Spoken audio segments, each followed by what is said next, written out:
ایک شخص نے نا 99 قتل کیے، 99 قتل کرنے کے بعد وہ ایک مولانا صاحب کے پاس، مولوی صاحب کے پاس پہنچا اور جا کر کہنے لگا کہ میں نے 99 قتل کیے ہیں، کیا میں اللہ رب العالمین مجھے معاف کر سکتا ہے؟ کیا اب بھی اللہ مجھے معاف کر دے گا؟ تو وہ مولانا صاحب، مولوی صاحب ہلکے پھلکے مولوی صاحب تھے نا، تو انہوں نے کہا کہ بھائی تو اتنا بڑا ظالم ہے، اتنا بڑا مجرم، اتنا خطرناک تو نے جرم کیا ہے کہ ایک دو نہیں 99 لوگوں کو تو نے قتل کیا ہوا ہے، بھلا تجھ جیسے انسان کی بھی کہیں معافی ہو سکتی ہے؟ تو اس نے کہا جب میری معافی ہی نہیں ہونا ہے تو چلو پھر یہ کمی کیوں رکھی جائے، پورے کے پورے 100 کر لیے جائیں۔ تو اس نے ان مولوی صاحب کا بھی قتل کیا اور پورا 100 کر لیا، 100 لوگوں کو قتل کر دیا۔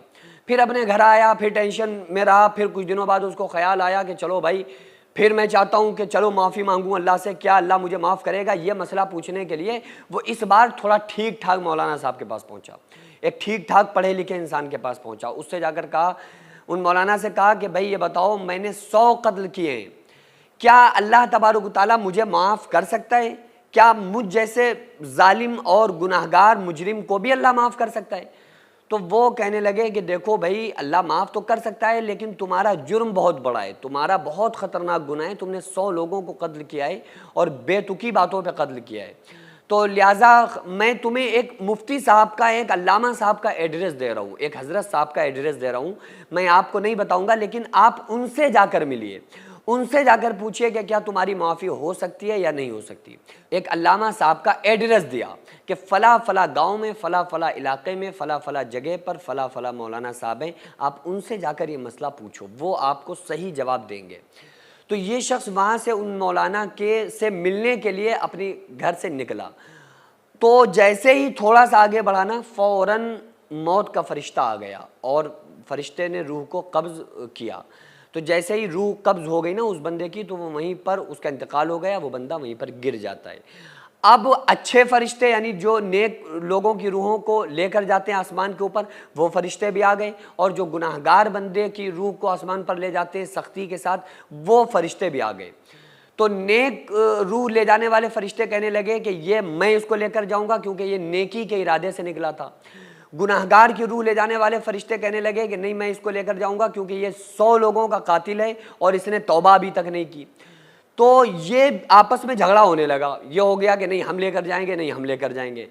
تو پھر کیا ہوا کہ غیب سے آواز آتی ہے، ندا آتی ہے کہ زمین کو ناپا جائے، زمین ناپی جائے۔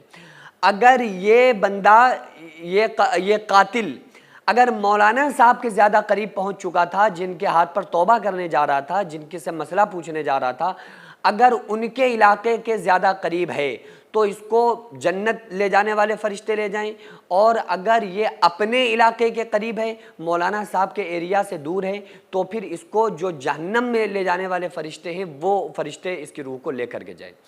تو چونکہ وہ تو تھوڑا سا ہی آگے بڑھا تھا، مولانا صاحب کا پتہ تو بہت دور ابھی باقی تھا، بہت دور مولانا صاحب کا ایریا اور علاقہ تھا، ان کا گھر تھا، یہ تو تھوڑی دور ہی اپنے گھر سے نکلا تھا۔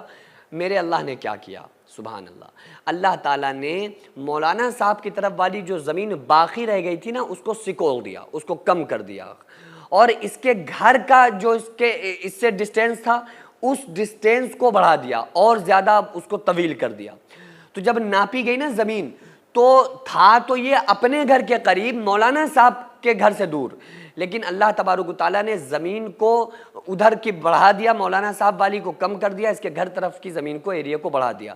تو جب نپائی ہوئی، ناپا گیا، تو یہ مولانا کے گھر کے قریب زیادہ نکلا، تو پھر یہ حکم ہوا کہ بھائی چلو اس کو جنت میں لے جانے والے فرشتے اس کو لے کر کے جائیں۔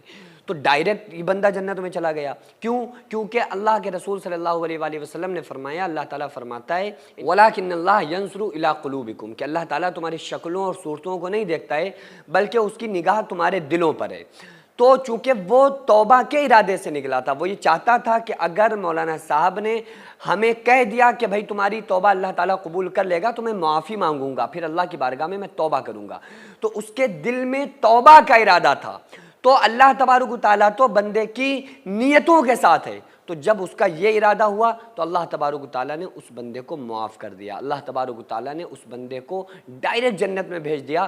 تو اللہ تبارک و تعالیٰ بندے کے شہرک سے بھی زیادہ قریب ہے، وَنَحْنُ أَقْرَبُ إِلَيْهِ مِنْ حَبْلِ الْوَرِيدِ، اللہ فرماتا ہے میں تمہاری شہرت سے بھی زیادہ قریب ہوں. تو لوگ کیا کہیں گے؟ لوگوں سے مطلب نہ رکھیے اور کسی کے بارے میں بھی کچھ نہ کہیے. پتہ نہیں اس کا اللہ سے کیا تعلق ہو. اور اللہ رب العالمین تو دلوں کے حال سے واقف ہے. ہم ظاہر دیکھتے ہیں اور اللہ تعالیٰ باطن کو دیکھتا ہے. سینکڑوں ایسے غریب پریوار جو فاقہ کر کے زندگی گزار رہے ہیں اور بہت سے ایسے مجبور لوگ جو غربت کی وجہ سے بیماریوں سے جوجھ رہے ہیں اور ان کے پاس علاج کرانے کے لیے بھی پیسے نہیں ہیں. تو ان غریب فیملیز کو ہر مہینے ہماری سوسائٹی راشن دیتی ہے اور ان غریبوں کا فری میں علاج کراتی ہے. تو آپ لوگ ہمارے ساتھ مل کر ان بیوہ عورتوں اور یتیم بچوں کا سہارا ضرور بنیں اور ان کے راشن اور دوا علاج کے لیے زیادہ سے زیادہ تعاون کریں اور یہ ارادہ کریں کہ غریب کے بچوں کو انشاءاللہ بھوکا نہیں سونے دیں گے. اور ہر ہفتے ہر مہینے آپ لوگوں سے جو بھی ہو سکے آپ تعاون ضرور کریں. ان کو 10-10 سال سے جو لوگ بستر پر پڑے ہوئے ہیں انشاءاللہ تعالی ہم سب مل کر ان غریبوں کا علاج بھی کرائیں گے اور ہر مہینے انشاءاللہ تعالی ان غریبوں کو ہم راشن پہنچائیں گے. یہ سوسائٹی کا اکاؤنٹ نمبر ہے اور یہ اسکینر ہے. آپ لوگ اس اکاؤنٹ پر یا اس اسکینر کے ذریعے آپ غریب فیملیز کی ہیلپ کر سکتے ہیں.